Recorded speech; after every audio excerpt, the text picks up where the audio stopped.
Saludos, somos el equipo 5, integrado por Diana Ivonne Muñoz Rodríguez, Nayeli Juárez Arriaga, José Armin Canto Cruz, Mario Alberto Pedraza Díaz y un servidor Pedro Luis Cortés del grupo 9162 del módulo Antecedentes de la Psicología.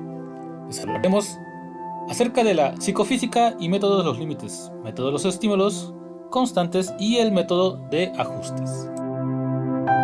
La psicofísica es el estudio de la relación entre la intensidad objetiva de los estímulos físicos y la experiencia sensacional subjetiva.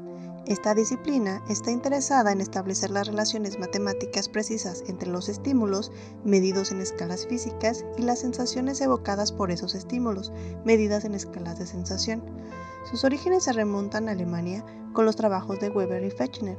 Gustav Fechner, nacido en 1801, constituyó el vínculo inicial entre la fisiología experimental del siglo XIX y la psicología experimental de finales del siglo XIX y principios del siglo XX.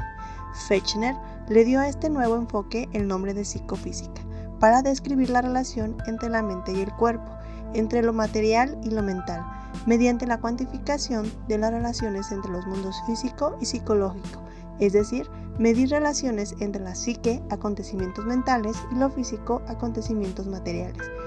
Tales descripciones se basaron en el trabajo del fisiólogo Ernst Weber.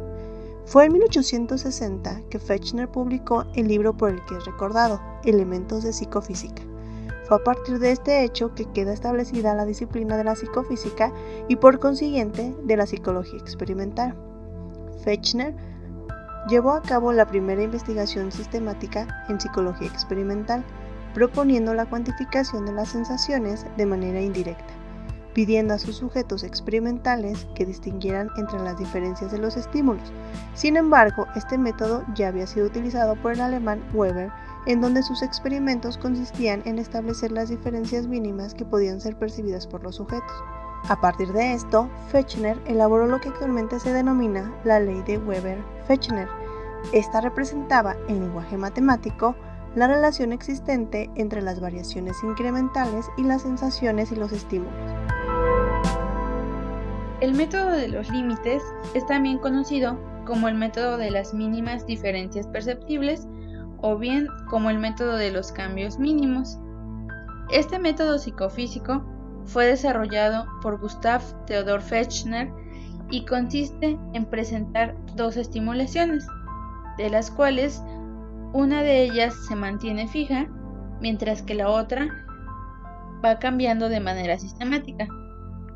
En un principio se presentan grandes diferencias en las estimulaciones para terminar con la mínima diferencia perceptible.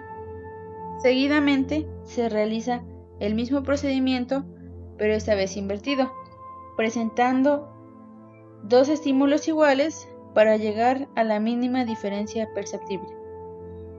De esta manera obtenemos el umbral diferencial, que es el promedio obtenido de las dos situaciones experimentales, lo que nos permite notar la diferencia entre ambas estimulaciones y el cual está relacionado con la capacidad de percibir cambios en el estímulo. Este método es aplicable a los 5 sentidos, y un ejemplo de ello es cuando se nos presenta un envase original de shampoo, en el cual si nosotros observamos un segundo envase, podremos identificar mínimas diferencias como podrían ser el cambio de la letra, la imagen o el color que se utilizó en el producto anterior. Así pues, estaríamos analizando y percibiendo lo que sería el umbral diferencial. Si nosotros viéramos cambios muy perceptibles o cambios muy drásticos, estaríamos hablando del umbral absoluto, el cual también pudo observarse mediante estos métodos. Hola, mi nombre es Armin Canto y voy a hablar del método de estímulos constantes. Vamos a hablar primeramente del postulante. El postulante fue Gustav Theodor Fechner. Él fue un filósofo y psicólogo nacido en Groß-Sachsen que destacó por formular en 1860 una ecuación para cuantificar la relación entre un estímulo físico y la sensación asociada. Bien, pero ¿qué es el método de estímulos constantes? Es donde el umbral se determina presentando al observador un conjunto de estímulos, algunos de los cuales están por encima de este umbral y algunos de ellos por debajo de este mismo, por lo que el conjunto de estímulos se presenta en un orden aleatorio. Esto difiere del método de límites, donde los estímulos se presentan en secuencias fijas. De esta manera, el método de estímulos constantes siempre presenta todos los estímulos. Esta técnica evita que el observador pueda predecir o anticipar cuál será el próximo estímulo. Sin embargo, el método de estímulos constantes puede llevar bastante tiempo. Hablemos de los umbrales sensoriales. Estos son 3.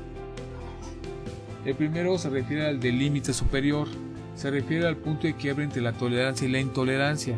Después de un dado punto, cualquier aumento en la estimulación tiene un efecto insoportable para el sujeto, el cual inevitablemente tendrá que ceder en su resistencia.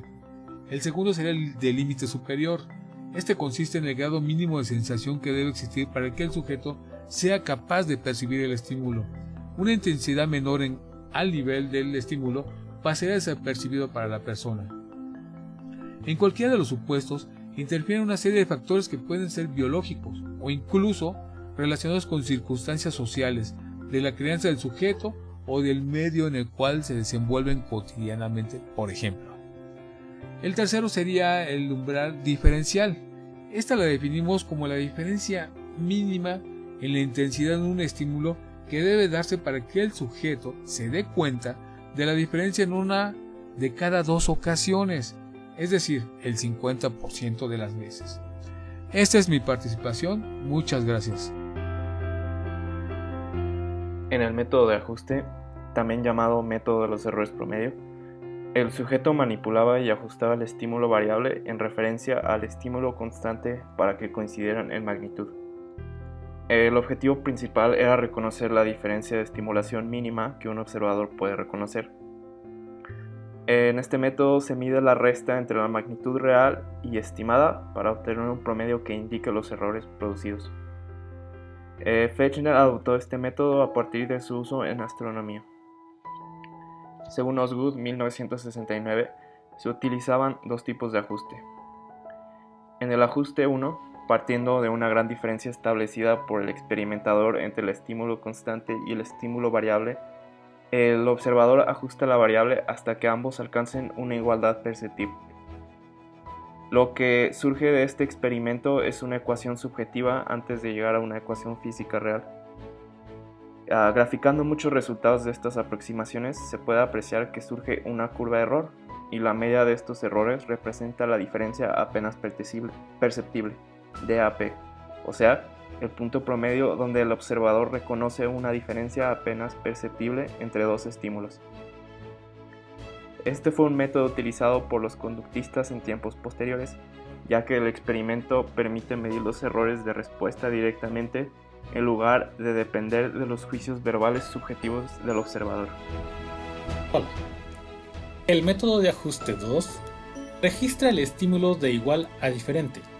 Es por eso que es recomendable combinar el método de ajuste 1 y el 2, y así pedirle al observador que alternadamente trate de llegar a la igualdad y a la diferencia. Un ejemplo del método de ajuste puede ser el siguiente. Como vemos en la pantalla, hay dentro de un rectángulo grande lo que aparentan ser 2 cuadros de distintos colores. Sin embargo, realmente existen 3 cuadros. El de en medio tiene un color lo suficientemente parecido al rectángulo que, para algunas personas, incluido yo, parece ser del mismo color. En un experimento de ajuste, comenzando con el cuadro del mismo color que el rectángulo, se le pediría al observador que modifique el color hasta encontrar la diferencia apenas perceptible, esto es el ajuste 2. Después, utilizando un cuadrado de un distinto color, se le pediría que lo ajustara hasta llegar a una igualdad apenas perceptible.